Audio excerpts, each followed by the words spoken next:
You ever wonder, जब एक businessman business start करने की सोचता है तो वो अपने बिजनेस पर कुछ अमाउंट स्पेंड करता है कुछ एसेट्स खरीदने के लिए। And when the financial year ends तो वो ईगर होता है ये जानने के लिए कि उसने कितना प्रॉफिट कमाया या कितना लॉस हुआ उसके बिजनेस को, या उसके बिजनेस को कैपिटल की नीड है तो वो किस तरह से पता लगाएगा। ये सब पता लगती हैं जब एक बिजनेसमैन ट्रांजैक्शन को वाइसली रिकॉर्ड करता है। So here everyone, this side commerce kingdom presenting you a new batch that is app pro.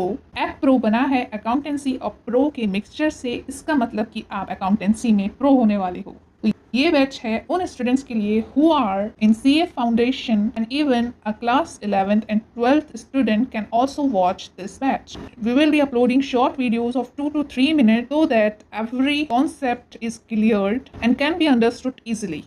हम वीडियोस में कॉन्साइट्स नोट्स का यूज़ करेंगे जो कि ICAI के स्टडी मटेरियल के ऊपर बेस्ड है, and we will make sure that everything of ICAI study material is covered. So let's start with our today's session. तो आज हम कुछ छोटी छोटी सी चीज़ें जानेंगे, जैसे कि डबल एंट्री सिस्टम किसे कहते हैं, अकाउंट किसे कहते हैं, एसेट क्या होता है, एक्सपेंस क्या होता है। आई होप कि आप कॉमर्स बैकग्राउंड से हो तो आप इन चीज़ों के बारे में जानते हो, लेकिन थोड़ा बहुत और जान लेते हैं। डबल एंट्री सिस्टम एक साइंटिफिक मेथड होता है जो कि हम अकाउंटिंग में यूज़ करते हैं। डबल एंट्री सिस्टम का मतलब होता है कि हर ट्रांजैक्शन के दो इफेक्ट्स होते हैं और उन दो इफेक्ट्स का नाम होता है डेबिट और क्रेडिट। मींस जब हम एक टी फॉर्मेट अकाउंट बनाते हैं, उस अकाउंट में हम जो ट्रांजैक्शन को रिकॉर्ड करते हैं उस ट्रांजैक्शन के दो इफेक्ट्स होते हैं, एक डेबिट होता है और एक क्रेडिट होता है। इसमें एक साइड इंक्रीज की साइड होती है, एक साइड डिक्रीज की साइड होती है। और कुछ ट्रांजैक्शंस में जो साइड डेबिट की होती है कई बार वो डिक्रीज की साइड बन जाती है और कई बार वो क्रेडिट साइड इंक्रीज की साइड बन जाती है। तो ये डिपेंड करता है कि हम कौन सा अकाउंट बना रहे हैं, मतलब एसेट, लायबिलिटी, कैपिटल एट्सेट्रा। तो हमने कुछ बेसिक सी थिंग्स जानी जो डबल एंट्री सिस्टम में यूज़ होती हैं।